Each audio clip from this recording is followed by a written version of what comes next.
If not, that's quite all right. That's Okay, absolutely fine. Okay. Good afternoon, everybody. Welcome. This is the Effective Resume Workshop. We're very, very glad you're with us. It's September 24th. Please note this event is being recorded and is currently live on Facebook. The recording will be on the Career DFW Facebook page and on the Career USA YouTube channel for others to view in the future. By participating in this event, and if you post a comment in the chat box or have your microphone or camera on, you give consent for your name, picture, and comments to appear. If you're on Zoom, we ask that you use the speaker view, and that's what it looks like in the lower left-hand corner.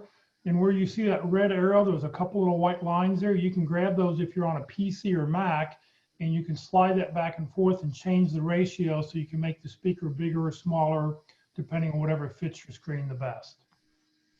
For those people on Zoom, if you have questions, we ask that you use the chat box. Our speaker will be monitoring that. I also monitor it. And for those people on Facebook, if you have any questions, please just put them in the comment box. I am monitoring that feed. Skip that slide. Good afternoon. My name is Jeff Morris. I founded Career DFW back in 2008 to help the unemployed in the DFW area by putting everything in one place.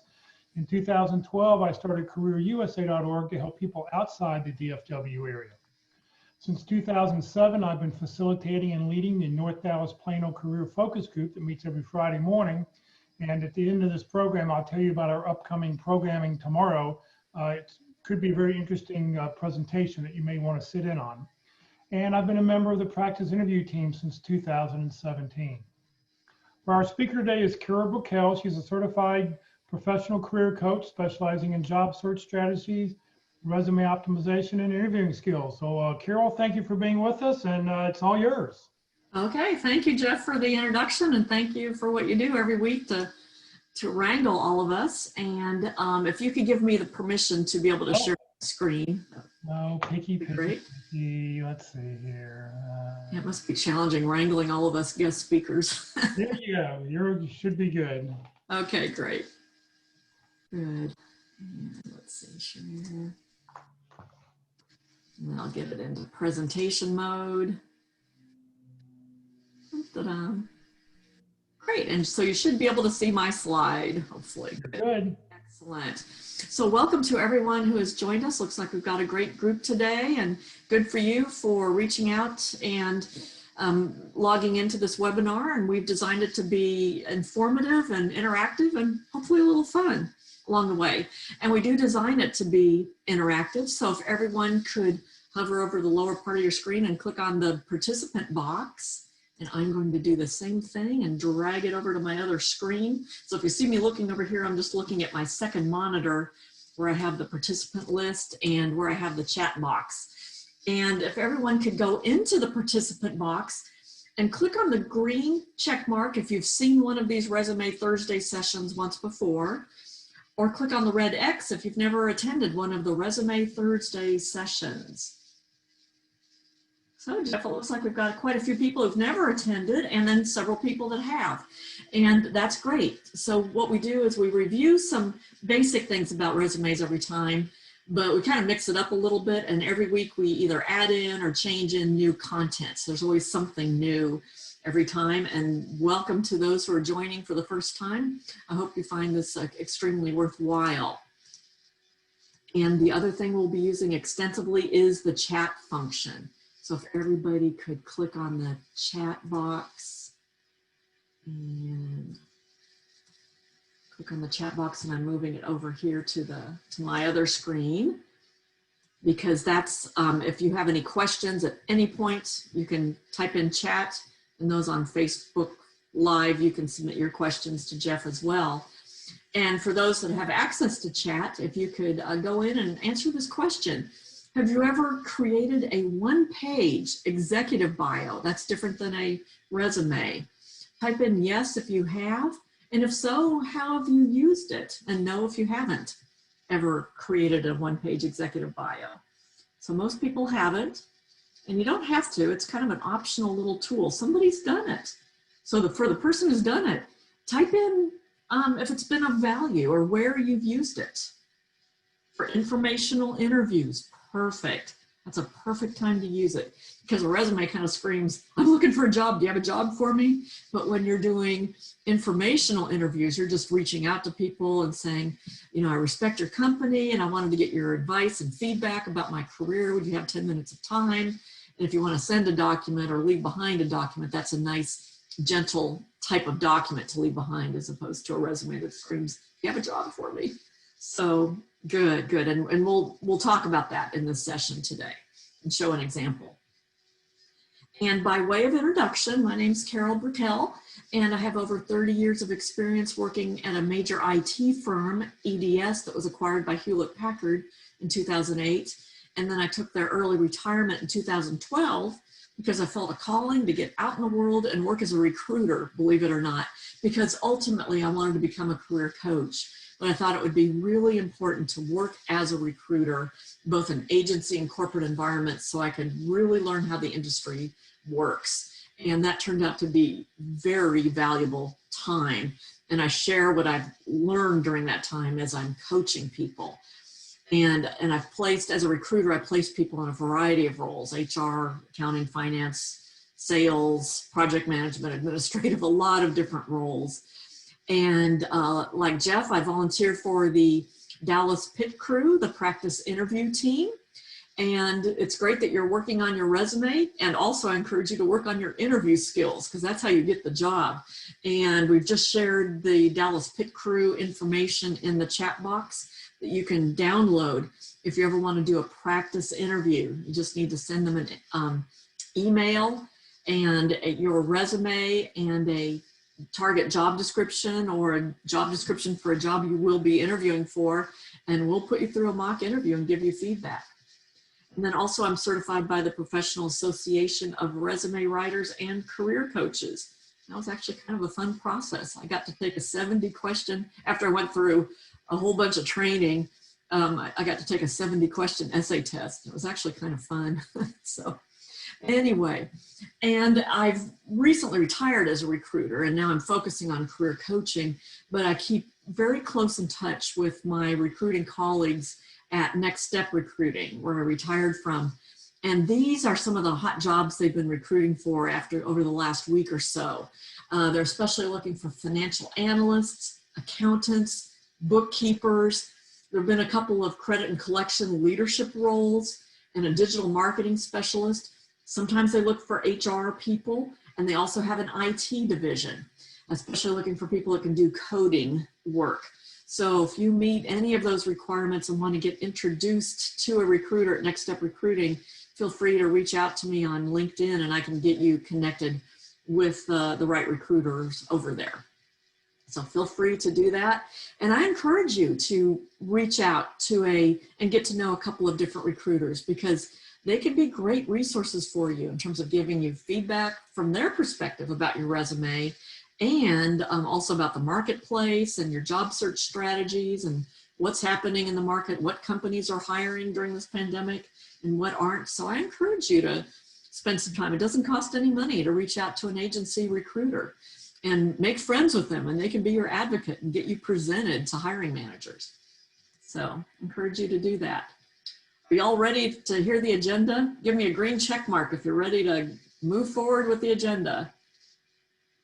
Green check mark in the participant box. Thank you. That's great. Thank you for doing that. So the first thing we'll do is, I see some green check marks up there. That's good. Somebody's playing with the agenda slide. And the first thing we'll talk about is a quick review of applicant tracking systems and what you need to know as a candidate when you are submitting your resume online. And then we will talk about one-page executive bios, and I'll share one sample template.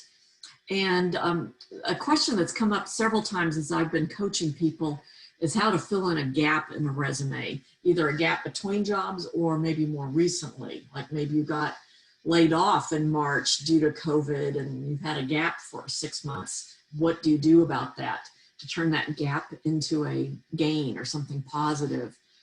And then we'll review some key components of a resume with a template that we use, and do a quick Q&A, and then we'll show a couple of sample resumes, and we already have 2 people that have submitted samples. So we've got a full agenda today. Jeff, this is the quickest hour of the week for me. This time just flies because I have fun doing it. It's fun to interact with the audience, and we have lots of great content in it, and it's really fun. So first thing about applicant tracking systems. If anybody knows the name of any applicant tracking systems, go into chat and type in the name of any of these systems. These are the online systems when you're applying online directly for a company. One example is Taleo. That's one that's been around a long time. That's what we used back at EDS and HP. And then they migrated to Workday, which has a component that's an ATS system. iSIMS is another one. Let's see. Anybody else has typed in any names of applicant tracking system? And each one of these systems works differently, and each company implements them differently. So don't overthink this, because you'll hear mixed information about how ATS systems work. That's because they're all different. And the way they work is they read the data in your resume, and they parse the data. And what that means is they take data like your name, job titles, and they put it in the database in the right fields. That's called parsing. And so you don't want to have any special characters like boxes or special fancy customized bullets or boxes on your resume, and you don't want to use the header and footer section because that can throw off the parsing process. And some systems like Workday don't read the header and footer information. But you do want to ensure that your resume includes keywords that align to the job description. We'll show some examples of how to do that. And you can use an online tool called jobscan.co to compare your resume to a job description. There are other tools out there as well. If anybody knows any other tools out there, online tools where you can compare your resume to a job description and see how good of a match you have, type it into chat if you've used any other tools. I've had several clients use jobscan.co. And then also, ATS systems often give you the opportunity to upload a resume as an attachment. Now you can upload the same version, the same clean version that you used when you submitted your information, or you could upload a different version, maybe one that's in PDF format where it's frozen your formatting so it protects it when the recruiter looks at it, or maybe you have one that has some boxes and underlines. If you want to keep two different versions, that's up to you. And then often they also give you the opportunity to upload a cover letter. I don't recommend putting a whole lot of time into those, but it could be a good example of your writing skills. And we do have a simple template we can share. As a recruiter, I didn't have time to look at cover letters because typically we'd have like 300 applicants for any job posting, and I might get through the top maybe 10 resumes, and that was it. And I only had time to look at the resumes. I didn't really have time to look at the cover letters. But some hiring managers like to look at them to see an example of the type of work product that you might create. And regarding ATS systems, I did a little research and talked to a consultant with Workday Workday has a component that is an applicant tracking system, and a lot of companies are starting to implement Workday. And here is some guidance that this consultant provided to me, that when you upload your resume, when you apply for a job with a company, Workday gives you the opportunity then to review that data and correct it. For example, the summary information at the top of your resume may appear as your most recent employer, and so you may have to fix that. And your last name might say your last name, comma, MBA or something if you have that at the top of your resume. So you may want to clean that up. And text in the header or footer of your resume won't get read, won't get parsed. And it's recommended to have your LinkedIn URL at the top of your resume, but put that in as text, not a hot link, because that can throw off Workday especially. And then recruiters behind the scenes have the ability to sort and search through the list of candidates based on company criteria that they've set up for various jobs. And sometimes the match and how you're prioritized may be determined based on a questionnaire, maybe even from a third party. So there are different ways that behind the scenes recruiters can have that data sorted, because once again, the average is 250 to 300 resumes. And so they just want to focus on the top 10 to 20 resumes maybe. And be sure to customize your resume to the job, because the recruiter may look at it, and also the ATS systems looking at it. And so a final kind of piece of advice regarding ATS system. Again, don't overthink it. You'll hear different things about different systems because they all act differently. But basically, just upload a resume that has no special formatting. And if you have the opportunity to review the information once it's been uploaded, that's a good thing to do. And most importantly, contact a person to let them know that you meet the requirements for the job. Because I've asked this question in the past, but I'll ask it again because we have a few new attendees today. On a scale of 1 to 100, what do you think the chance is that you'll get called for an interview if you just submit your resume and sit back and wait? On a scale of 1 to 100, what percentage chance do you think you have of getting called for an interview? Just type in a number. Yay, some people have heard me in the past, I think. Number 2%. And I had kind of calculated that based on my experience, because if there are 300 resumes, I might look at 10 of them and I might call 5. You know, that's about 2% or even less, I think. So, and I read that statistic in a Forbes article somewhere as well. So kind of backed up my experience from about 6 years of experience. So it's very important to contact a person, because if somebody inside the company refers you, your chances can go up to almost 50%, especially if you meet the requirements for the job. So the first thing you want to do is see if you have any first or second level connections at that company and get in touch with them and see if they can advocate for you and forward your resume over to the recruiter who posted it or the recruiting leader. And that would be a referral. And or the other option is reach out to the recruiter who posted the job if you can see their name. Sometimes on LinkedIn you can see the name. And if not, search for a recruiting or talent acquisition leader in that organization and reach out to them. And I recommend picking up the phone and saying, "Hi, I'm Carol. I wanted to introduce myself. I just applied for your corporate recruiting job. I meet all of your requirements. I have 5 years of experience and I've hired for accounting and finance positions. Be happy to have a conversation." So what I did there, and leave your phone number twice, what I did is I introduced myself, let them know I met the requirements and highlighted a couple of key requirements.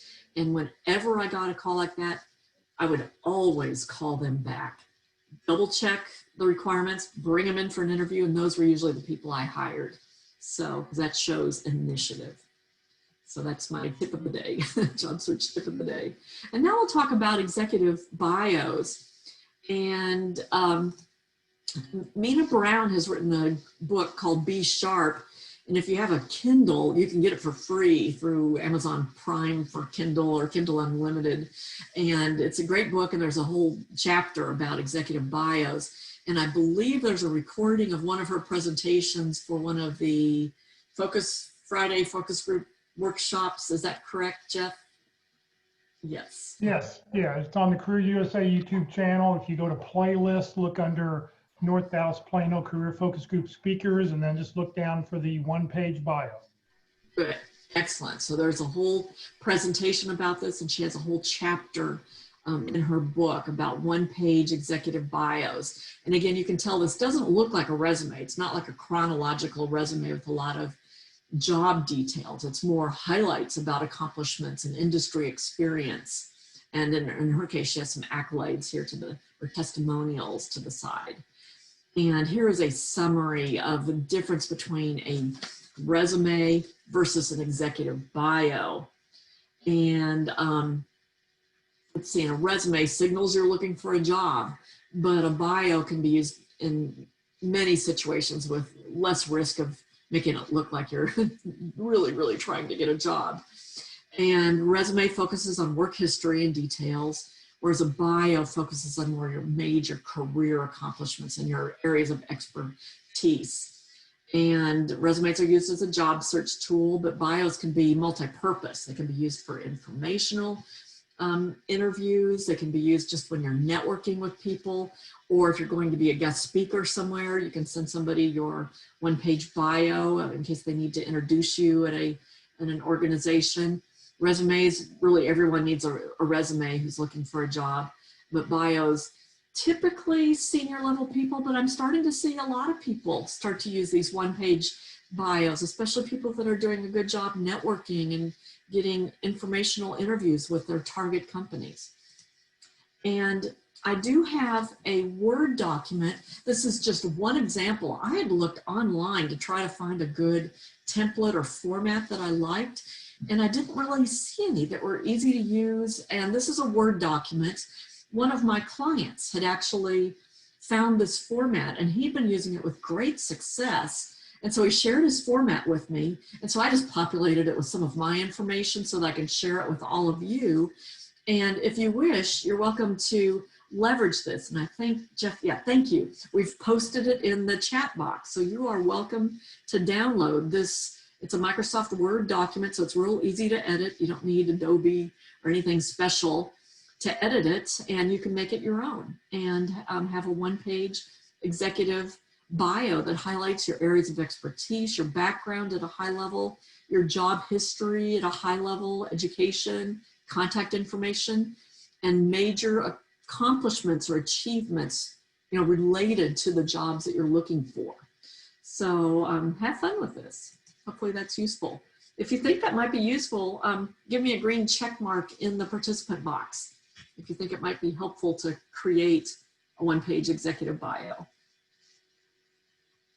Good, yeah, so a few people think it might be useful. Yeah, I'd say try it out as you're networking. And also, if you haven't done a direct mail campaign to your favorite 25 connections on LinkedIn to let them know you're looking, I recommend you do it. Let them know what you're looking for, the value you can bring, and maybe attach this document and see if they have anybody they'd recommend you talk to. And do a direct mail campaign about yourself. That might be something new you can try this week, something new. And sometimes when you're in job search mode, you got to mix it up and try new things every once in a while.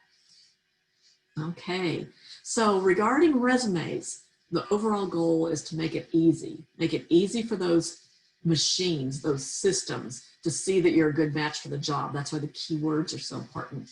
And then also make it easy for the recruiters to see that you're a good match. So that's why the formatting and the keywords are important. And you want to make sure that the formatting is very clean. There's white space and so that your skills pop out so that they can easily see it within those first 7.4 seconds that a recruiter spends looking at a resume.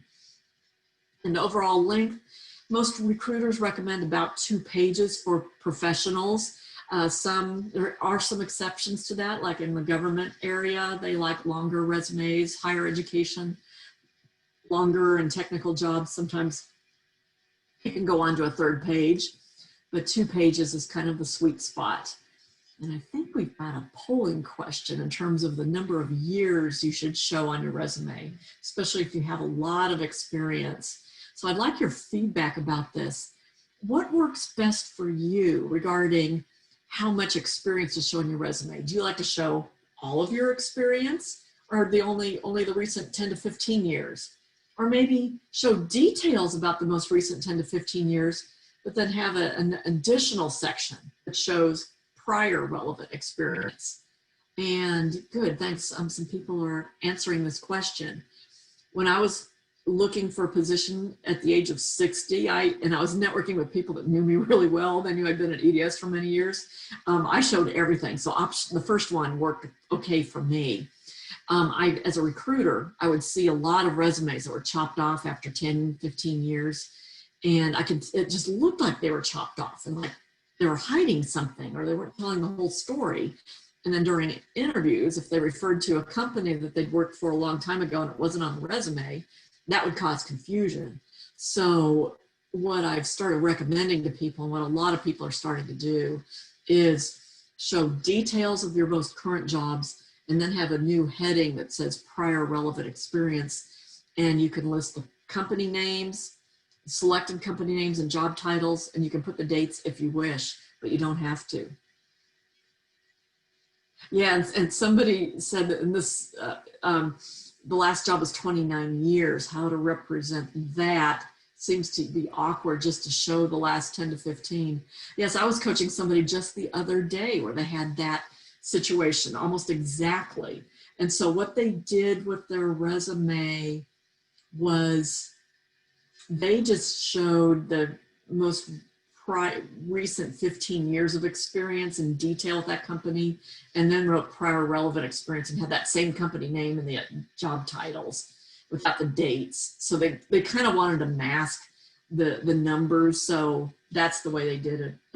If you want to talk further about that, let me know. So I've seen people do that. It looks okay.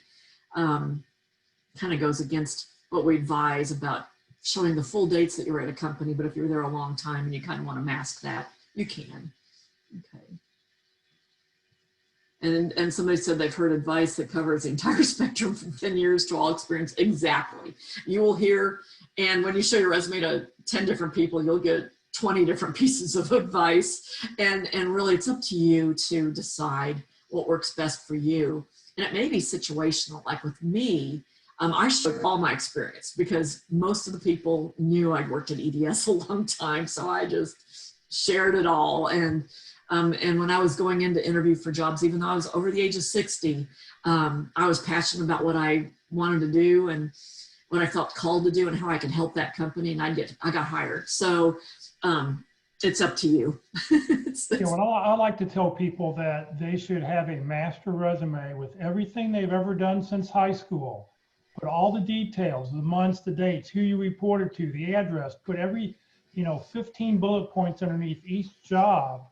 And then you save that as your master resume. And then when you see a job description, you go and you take that master resume, you save it as, and then you start deleting everything that's not in the job description. Because if they don't ask for it, don't clutter up a recruiter's mind in those 7 seconds. You want it to be very simple for them to go, yeah, you're doing this person does exactly what I need.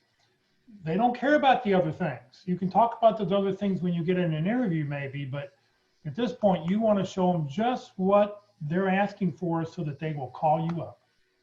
That's right, especially at that top part of the resume in the summary section and areas of expertise. You want that to align to that job. Now, there may be some things in your background that may be relevant to show experience. Like, for example, if you're a technical recruiter and you were a programmer early in your career, that might show additional depth of knowledge. Or accounting finance recruiter and you were worked as an accountant, that could show some depth of experience. So yeah, so you want to focus. But having that master resume is a good idea. And this is a question I get a lot as I'm coaching people, how to deal with a gap. If you want, click on the green check mark if you've got this question, dealing with a gap on your resume. If you want to share, just click on the green check mark if this is a pertinent topic to you or there might be a gap on your resume and you want to fill it in. Okay, thank you. So this is applicable to a few people. So what I recommend is, and if you have a gap right now, I recommend you do these things actively so you can add this to your resume. Do things like community leadership, do some consulting, even if it's with nonprofit organizations like churches or something. Do some continuing education, get a certification relating to the jobs you're pursuing. And then add some bullet points to describe that work. And I'll show you an example of what I mean. So if I were to add this to my resume, if I wanted to show how I'm filling a gap, over the last year, I would use a heading, almost like a job title, that says community leadership and consulting from last year to present. And one of the things I do on a weekly basis, I serve as a panelist and coach for the Dallas Pit Crew, help job seekers with their interview skills. And also, I provide consulting services to a local nonprofit organization, help that hiring leader prepare to conduct job interviews. Now it happens to be a church, and it's pro bono work, but it is consulting work, and they've asked me to come in and consult with them. So it's true. It's not the whole truth, but it's true. It's true. This is absolutely true. So that's just a couple of ideas. So hopefully that's kind of helpful as well. Good. And so now we'll talk about some of the key components of a resume. There may be other components such as certifications, publications, or other things, but these are some of the most common components of a resume. And I'm using a format that I had developed when I was working as a recruiter, and I was getting a lot of feedback from hiring managers regarding what they like to see and how they like to see it on a resume. And so I came up with a template. And then coincidentally, when I went through my certification, the template they taught was very similar to this.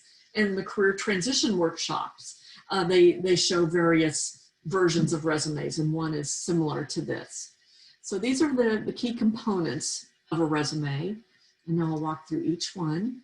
The heading, you want your name front and center with your phone number, address, probably the closest big city is the best idea. Zip code if you choose, because some recruiters search on zip code, your email, and your LinkedIn URL. And you should put it in a text format, not hot link, because it could throw off some of the ATS systems like Workday. And you want to make sure you've modified your LinkedIn URL to be a simple format without all those extra numbers. You can go into that easily by going to LinkedIn, go into your profile and click on the selection at the top upper right-hand side of your screen. Kind of look, it's backwards. On the right-hand side of your screen, top right, it says modify your URL, LinkedIn URL, and you can do that. And do not include your physical street address. Don't need to do that anymore. And this is the section that is so important. And when a recruiter is looking at a resume, this is the first thing and the main thing they're really going to study, the summary. And then somebody said, would being a member of the Citizens Police Academy be too politically charged this day?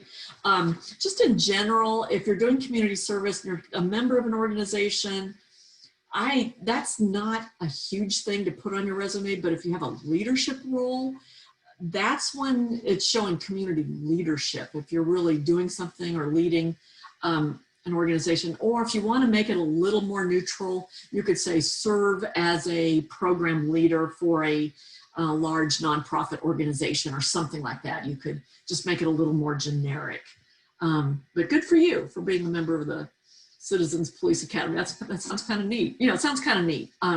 But you may, in today's environment, want to make it a little more generic. Okay, thank you for asking that question. And this section about the summary, you want to have a statement about who you are at the top of the screen. So if you've been a business analyst and you're applying for a business analyst job, put business analyst at the top.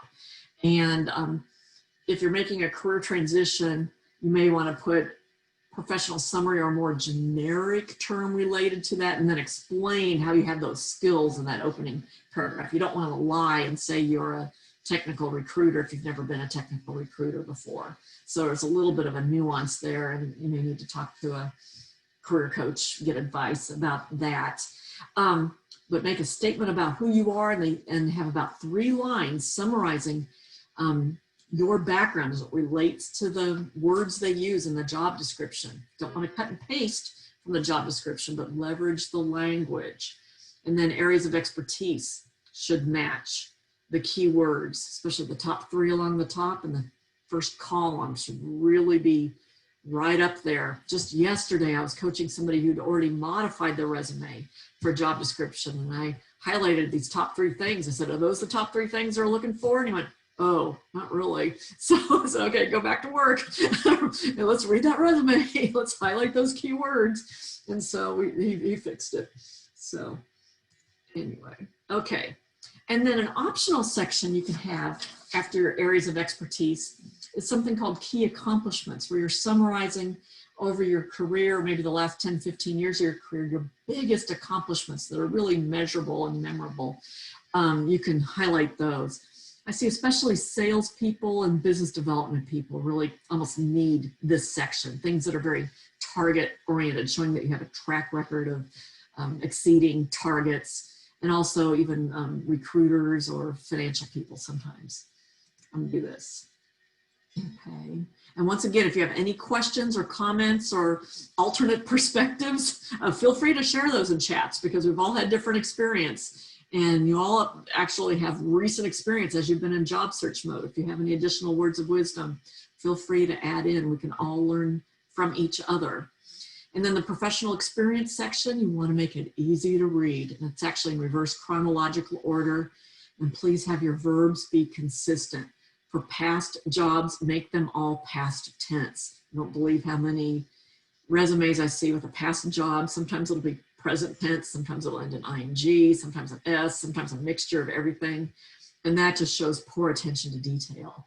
And hiring managers will put those resumes aside, and recruiters will put those aside. So be sure to look at that carefully.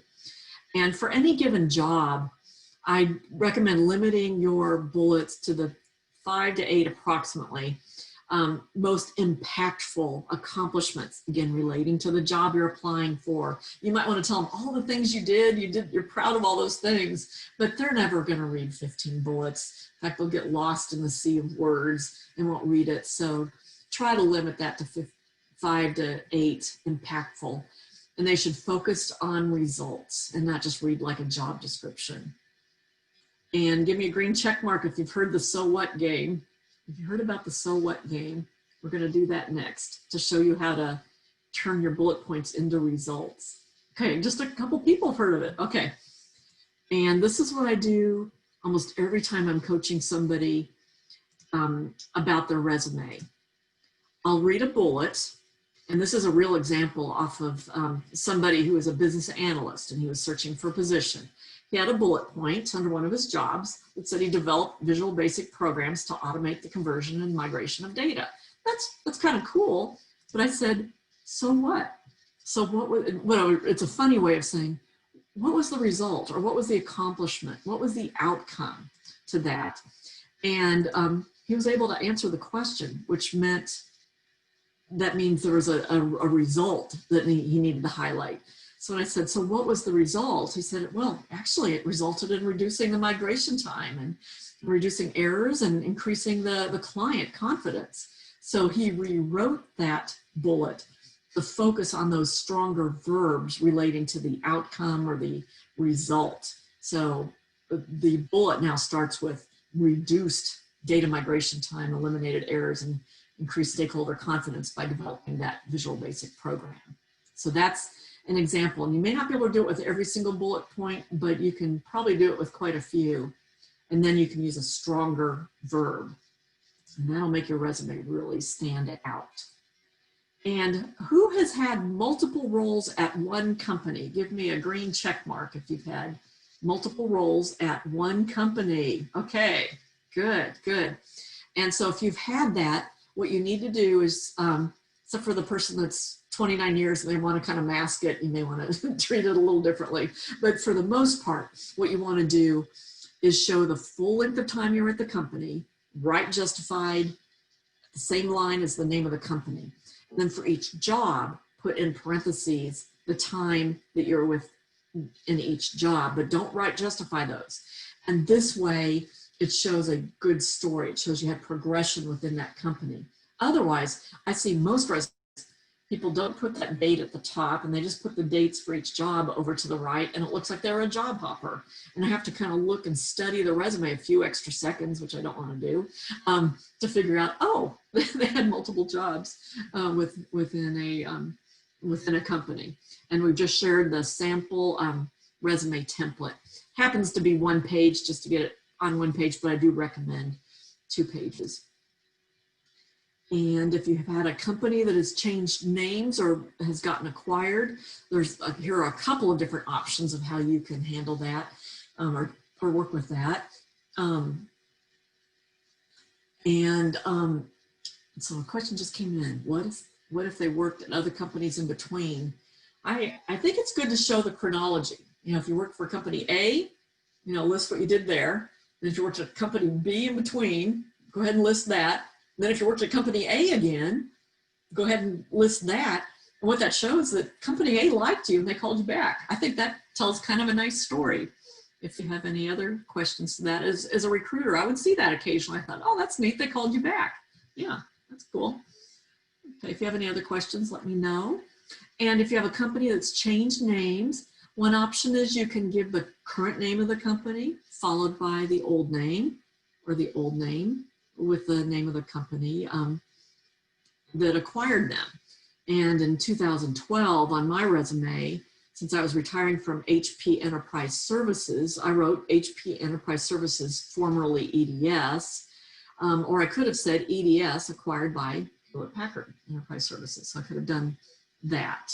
So that gives you a couple of ideas there. Be sure to list your education and software skills. And this is where you really do have to look at that job description. Look for the software they're looking for. Make sure it's in your software skills. And if there's something really critical they're looking for, like Adobe, and you really, really want that job, you might want to watch a YouTube training on Adobe and do a quick document in Adobe and say, yeah, I went through some recent training and created a document using Adobe or something. I mean, if it's really critical. Okay, good. And now what I want to do is turn on my annotation here and show you a job description over here on the left. And I'm going to walk through an example of studying a job description and then showing how you would update a resume to make it align to that job description.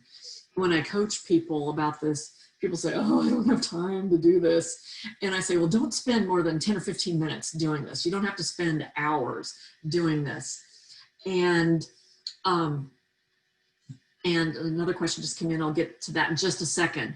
But I do recommend just spending a few minutes updating or really looking at the job description. Because some of the times, once you really study a job description, you might find, oh, they're really looking for something different, like a data scientist, and I'm not even going to waste my time applying to it. So it's good to study them to see what they're really looking for and make sure you meet the requirements. And then if so, update your resume accordingly. So in this one, for the business analyst, they're looking for somebody who can document business requirements. So be sure to put that on your resume. They're looking for somebody who can improve processes. So be sure to put improve processes, not improving processes, because the machine, right for the machine, it wouldn't recognize that. And then I especially recommend in a job description, look at the qualifications or requirements section, or sometimes it'll say what you bring to the job. Look for keywords there that they're looking for and make sure you are highlighting those on your resume as well, and look for any software requirements. So this really should just take a couple of minutes. Either look online and highlight it, or print it off and highlight it real quick, and then update your resume real quick. It will be worth your time to do that. Okay. And what if you work for 2 companies in one job? Huh, I'm not exactly sure. Did one company buy the other company? I guess, or maybe like when HP Enterprise Services acquired EDS, I was still kind of in the same job. And so I just put one line, HP Enterprise Services, formerly EDS, and just listed my job. One was a retail store and the wholesale company. So I'm not sure if I've answered your question. If you want to reach out offline, we can. Or Jeff, if you have a comment, Yeah, I worked for, at one point I worked for something called the Curtain Company. You know, we were just the manufacturing facility for the curtain exchange stores around the country. So I think that's you know, I mean, who did you truly work for? I mean, were your responsibilities to the, you know, to the wholesale company or responsibilities to the retail company? And I guess you could just list both. And I would just make sure you put a line, you know, put a line underneath it saying that, you know, this was the retail store for this particular company or whatever. I mean, you probably worked for a holding company or an LLC or something with even a third name. So just something to think about. Yeah, and if you want us to take a look at it, you're welcome to send it to me offline as well. Okay, I'm going to attempt to open. Can you see the resume okay, Jeff? Yes. Okay, great. And thank you, Catherine, for sharing this. Okay, good. I've got my chat open. Good. And so what I'm going to do is I'm going to scroll down through the resume to give you all a chance to look at it. I'm just going to spend a few seconds scrolling down as if a recruiter would be scrolling down a resume, and give you a chance to look at it. And I'd like for everyone to go into chat. If there's things you like about it, type those into chat. If there's things you'd recommend to make it even more effective, go ahead and type that into chat. So I can see the contact information at the top. And this is in PDF format, which is good because it kind of, when you're sending it to a recruiter or something, it freezes the format so we can see it the way you intended, which is good. Missing a LinkedIn URL at the top. Okay, summary has summary, skills, job experience, education, volunteer group. Okay, and it's all on one page. Okay, so it's easy to see in one page. All right.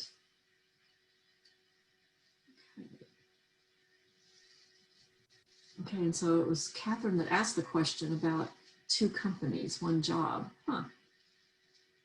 So Catherine, you're welcome to go off of mute if you want to describe what your question is, if it's relating to your resume right here. Maybe you're working for Bellagio Interiors and then it went into Specialized Systems and you're wondering how to show that, maybe? I work for Bellagio Interiors. It's the retail store that Yes. a boss started a wholesale company at the same time. So I worked for both per se. So I didn't know which one to list or both. Maybe both. I mean, maybe the one that you work at the most, I don't know if it's 50-50 or one's a little bit more. You know, maybe Specialized Systems Inc. / Bellagio Interiors. And then you could say July 2014 to present. You could potentially do that. Okay. Maybe. Okay. But the Bellagio thing ended. It looks like. Yeah, Probably it the ended retail in store. Yeah. Yeah. Yeah. But that could be fair, or the way you have it. But the fact there's an overlap might cause a recruiter to go, wait a minute, what's going on here? So it might be good to say Specialized Systems / Bellagio Interiors, 2014 to present. What would you think, Jeff, on that? Yeah, I mean, I would just list both names. I mean, Yeah. Okay. Good. I don't think And the then- months are necessary on your resume. I think you could just do years only, 2014 to 2020, but justify them because Yes. that's where recruiters going to look for it. Yes. And your format is very nice, especially if design is important. For regular recruiters, if you're working for with an agency recruiter and they need to forward your resume to a hiring manager, they would probably ask for just a more standard MS Word format so that they can add their cover thing to the top and it looks more consistent with other resumes. So that's your choice. And an ATS system, I don't know if it would be able to read the 2 different columns. It may only read the summary and skills section and miss the job experience because it's probably in a different box or different column. So you may need, if you're applying online, a simple online version. Does that make sense? That kind of makes sense. But this is really pretty to present to a hiring manager, especially with a design firm, to show your design skills. And I would add your LinkedIn URL. And somebody suggested rather than ethical bookkeeper, maybe accomplished. And then that's just a personal preference there. Hopefully all bookkeepers are ethical. Hopefully, yeah. Yeah, so words that kind of go without saying, like you really need that anyway, you don't really have to say. Any bookkeeper needs to be ethical. Okay, and then skills. This is where you can modify it based on the jobs you're applying to. If QuickBooks is the #1 skill they're looking for, you know, list that first. But if design, I mean, when I think of skills, I think of more like professional technical skills like design but you were doing the financial operations. I'm trying to see, okay, you're a bookkeeper. Okay, so as a bookkeeper, yeah, QuickBooks might be the #1 skill, or maybe accounts payable, accounts receivable. And you may want to consider having skills and then software skills separate, because this is like a combination of apples and oranges. I see some professional skills like accounts receivable and accounts payable, but then I also see QuickBooks and Microsoft Office. So you may want to consider having both. So you talked about LinkedIn. And your bullet points are nice and short. Be sure to proofread. Yes. You don't want any spelling errors or your resume will get thrown out. And even though these aren't complete sentences, most people do put a period at the end of these bullets. Most people do. And just be consistent with it. The key is to be consistent one way or another. And okay, this job was in the past. It ended in 2020. So these verbs need to be consistently in the past tense, created and use. So that's past and present. So you really need to edit this. Yeah. Now here, this is good. Prepared and trained and advised, gathered, produced, managed, processed. Okay. So it's this one. It looks like recently you made a change. So you want to go back through that and just put all those in the past tense. For any other questions you have, Catherine, that you're hoping to get input? No, I think I've got mine. Okay. What I would say also is you might want to do the so what game with your most important bullet points, like process accounts payable, checks, and online payments for vendors. So what was the result? And if you can come up with a result, maybe that's a stronger verb you can use to really show the outcomes.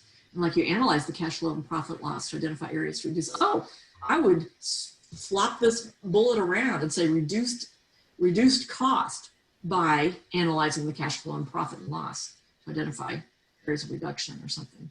So you could, yeah, so rather than the impact was reducing cost, which is great.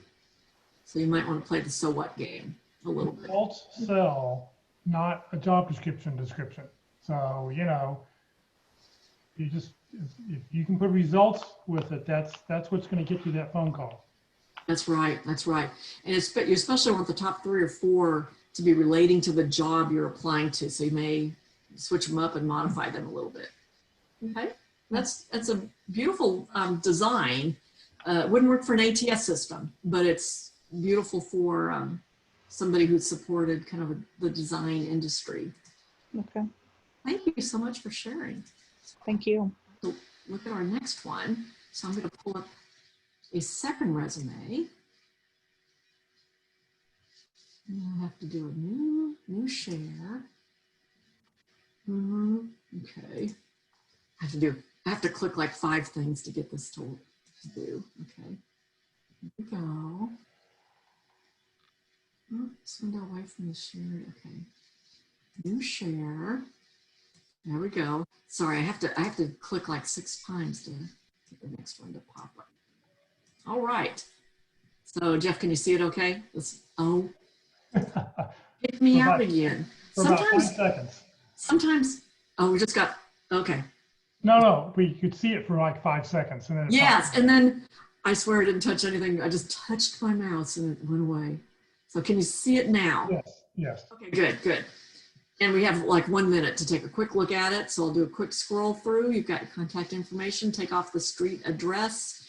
There have been actually some employment law issues regarding street addresses. So please take that off. Add your LinkedIn there instead. Probably not have it all uppercase. Uppercase is harder to read.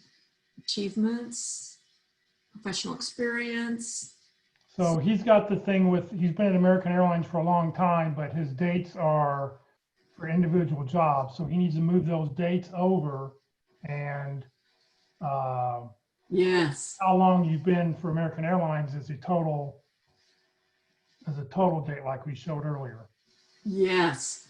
So it looks like you were at Sabre, and then maybe it was American Airlines / Sabre if you just kind of transferred from Sabre over to American, I don't know. But if you were at American, what I would say is put 2015 to present. You don't have to have the months there on your resume, it just clutters it up. You'll need it in the ATS system and on LinkedIn, but on your resume, you don't have to.